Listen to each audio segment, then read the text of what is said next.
So we are looking at animal studies in attachment, and there are two key studies that you need to know according to the specification. One of these studies is conducted by Lorenz, Conrad Lorenz, and the other is conducted by Harry Harlow.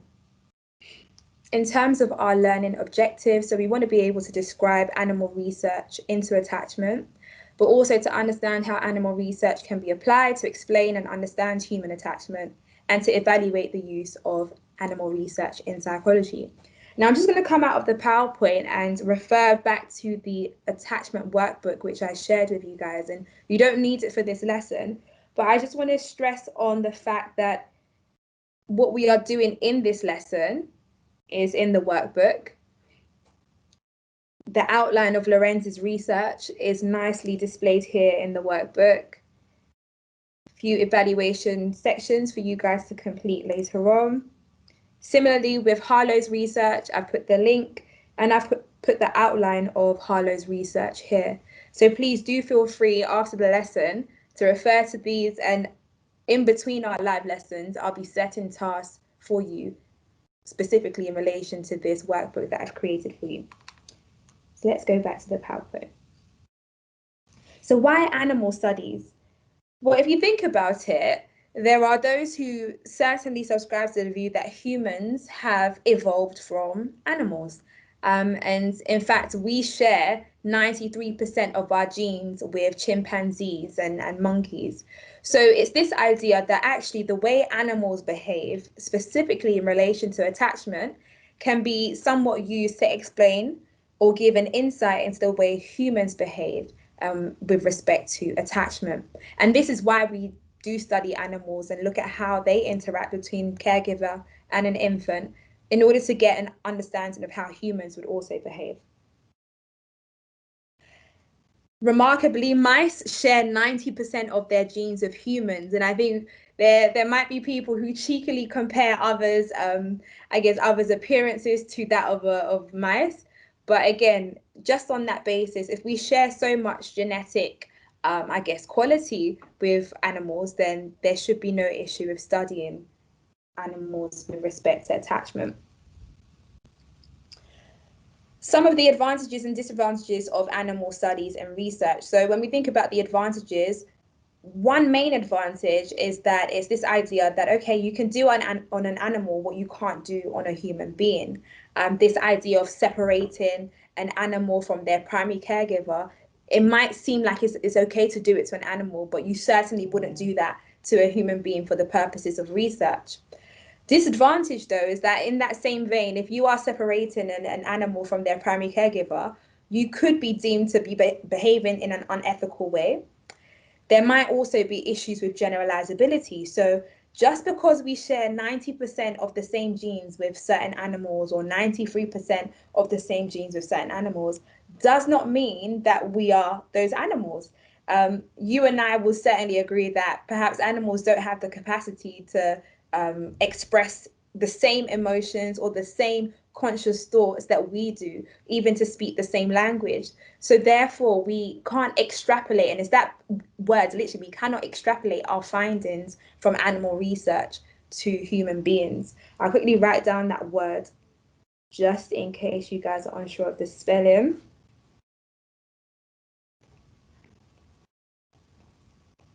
So to extrapolate is to literally generalize, but we can't do this with respect to animal research because we are so different. So this video, you would have watched it at the start. And the reason I asked you to watch it at the start is that sometimes playing videos on Teams can be tricky. But in this video, you would have seen an outline of Lorenz's imprinting study. And I'll quickly go over his study with you. So his study was conducted in 1935. So what sort of issues might that present for us in 2021? Is there anyone who's able to share with us? Lacks temporal validity. Thank you very much. It lacks temporal validity. And anytime you see the year that a study was conducted, you can literally use this evaluation point to criticize that study. So his aim was to investigate the mechanisms of imprinting where youngsters follow and form an attachment to the first large moving object that they meet. And the procedure that was used, Lorenz split a large clutch of grey lag goose eggs into 2 batches. One batch hatched naturally with the mother, the other batch hatched in an incubator with Lorenz, making sure that he was the first moving object the goslings encountered. And goslings is just the term that you use to describe baby geese. The goslings' behavior was recorded. Lorenz marked the goslings so that he knew whether they had hatched naturally or whether they had hatched in the incubator. He placed all the goslings under an upturned box, so they were literally in a box. The box was then removed and the goslings' behavior was recorded. And what he found is that after birth, the naturally hatched baby goslings followed their mother about, but the incubator hatched goslings followed Lorenz, and this was because Lorenz was the first moving object that they saw. So these bonds proved to be irreversible. Lorenz noticed how the process of imprinting occurred only during a short period of time after birth, which is known as the critical period. And specifically for animals, in particular goslings, the critical period is between 4 and 25 hours. For human beings, our critical period, according to Bowlby, is 0 to 2.5 years. He then concluded that imprinting is a form of attachment and that it cannot be reversed. So it's this idea that once the gosling has imprinted themselves onto the first moving object, you cannot reverse it, that it's a permanent state. They're always going to follow and be attached to that individual, that moving object. Lorenz's research supports the view that having a biological basis for an attachment is adaptive and it promotes survival.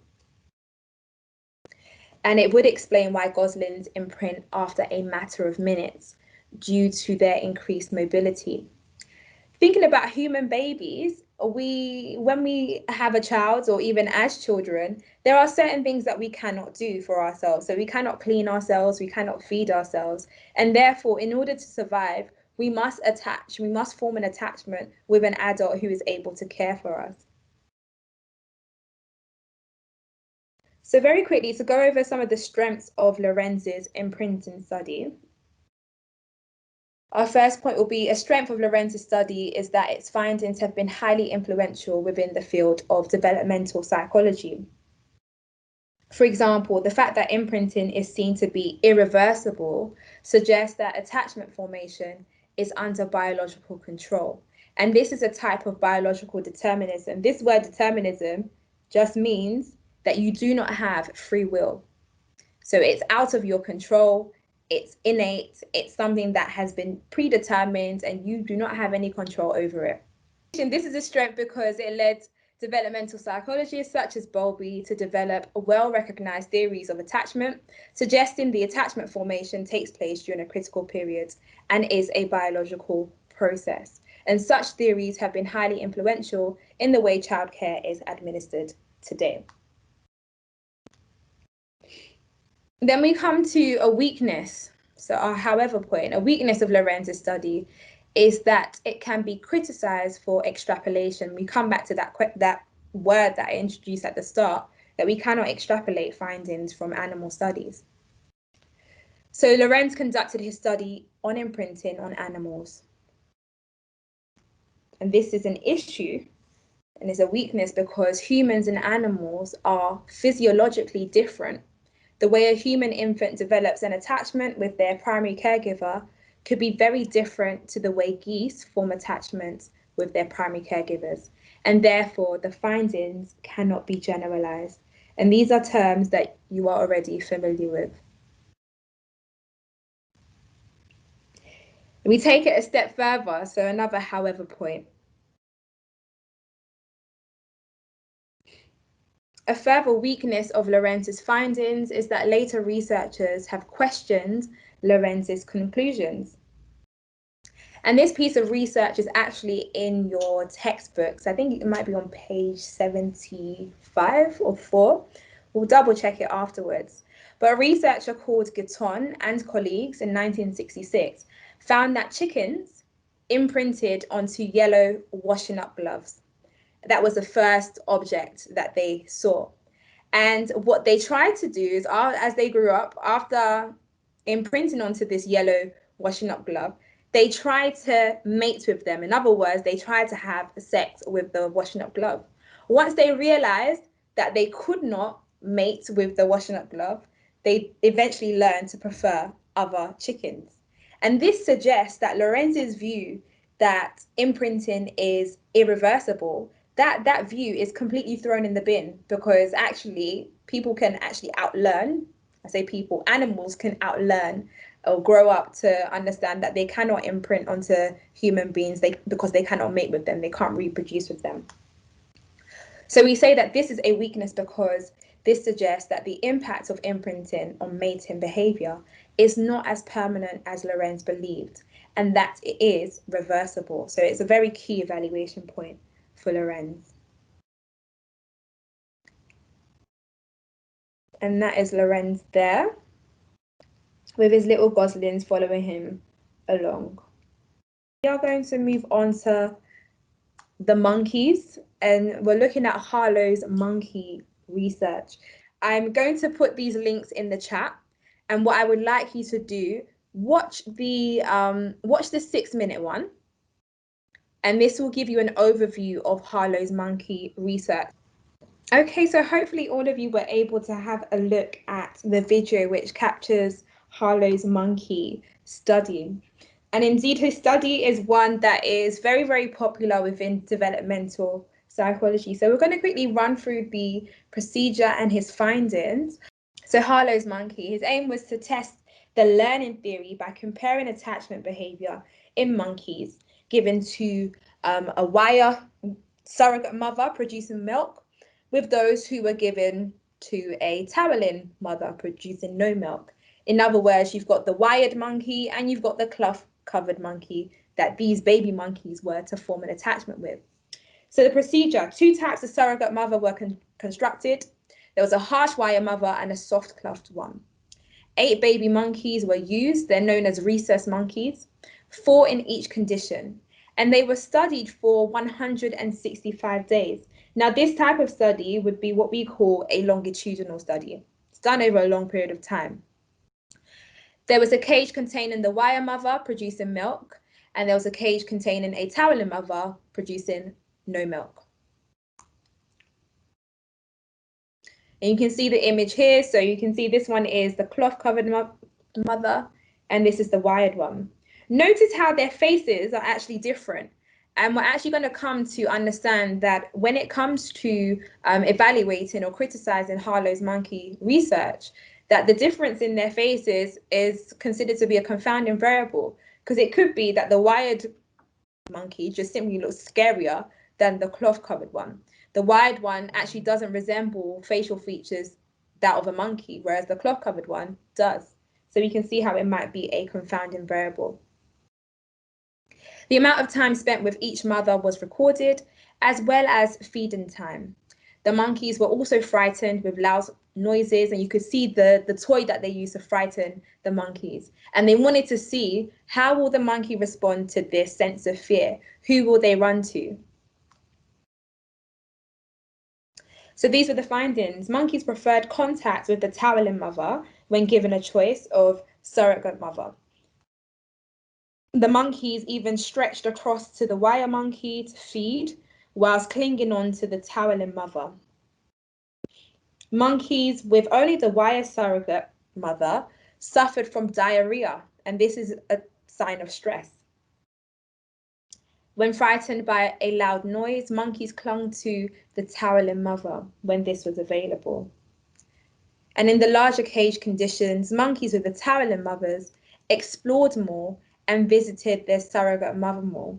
And when you think about this exploration behavior, it's this idea that your primary caregiver is a secure base.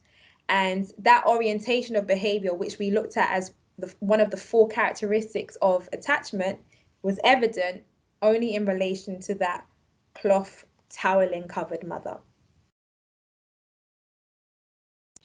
In conclusion, Harlow said that rhesus monkeys have an innate unlearned need for contact comfort, suggesting that attachment concerns emotional security more than food. In other words, all of us desire comfort over food when it comes to attachment. Now, there were some long-lasting effects of Harlow's research. And in fact, some of these monkeys, when they grew up to have their own children, because they had been separated from their primary caregiver, some of them actually went on to be abusive mothers. Some even killed their own children as a result of their experience. So when we go on to talk about the weaknesses of Harlow's research, we might want to think about the long-lasting effects of his study. But thinking about the strength, so a strength of Harlow's study is that it was conducted in a controlled lab setting. And this is very, very essential in psychological research because it means that you are able to establish high internal validity. You're able to manipulate variables and know exactly what is causing what. So you're able to establish a cause and effect relationship. And this is beneficial in psychology because psychology is continually fighting to be seen as a science. And one of the hallmarks of being a science is being able to establish cause and effect and have high internal validity. However, the fact that Harlow's research was conducted in a controlled artificial lab means that it's very low in ecological validity. It lacks mundane realism. It's not reflective of the real life settings. And therefore, we can't say that, oh, the way the monkeys behaved in that controlled lab setting is exactly how they're going to behave in their natural habitat. That certainly won't be the case. So this is a weakness because it means that Harlow wasn't necessarily measuring the real life attachment formation, and therefore the study can be criticized for lacking ecological validity, which is a term that you all are familiar with. Then we come to the weakness. So the study lacked adequate controls. And this is what I shared earlier, that the faces of the surrogate monkeys, so the wired and the cloth-covered ones, were considerably different. And literally, you look at their faces, they are very, very different. The cloth-covered monkey resembled an actual monkey, so we can see that there's some key features of a monkey here. Whereas this one over here does not resemble a monkey. I think it even resembles like one of those Lego dinosaur faces. I don't know. What can we even compare it to? In essence, we are saying that because they don't resemble a monkey, this matters because it means that facial features could have been an extraneous variable which was not controlled for. The monkeys may not have simply been drawn to comfort over food. They may have been drawn to shared similarities. In other words, the face, the appearance, over food. And this is a very key evaluation point for Harlow's research. And I think those students who are aspiring for A*8 are able to incorporate this evaluation point into their essays or anything that requires you to think in an evaluative way. So we've done a whole lesson on extraneous variables and confounding variables, which I shared with you guys on YouTube. So this I won't spend too long on, but just remember that extraneous variables are these extra undesirable variables that influence the relationship between the variables that the experimenter is examining. So in other words, extraneous variables have the capacity to affect the dependent variables. And confounding variables are often variables that are found in the participant that definitely do affect the dependent variable, which is the thing that you are measuring.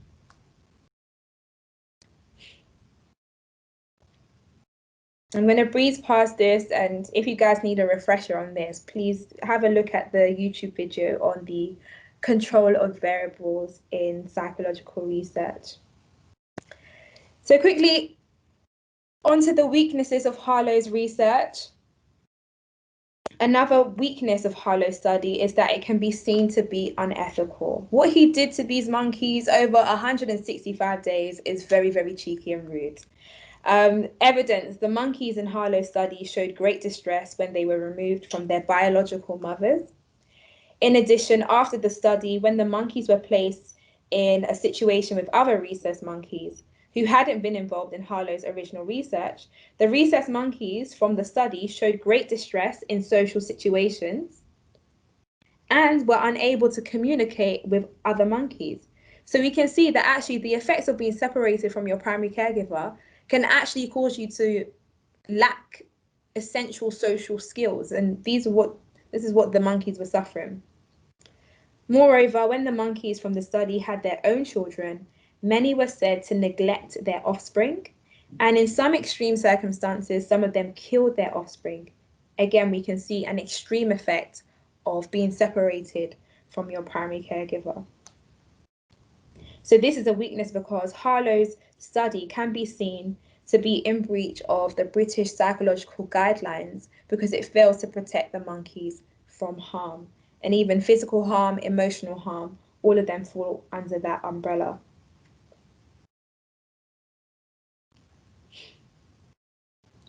And remember what we said at the start, that word extrapolation. Similar to Lorenz's study, Harlow's research does not tell us anything about the formation of human attachments.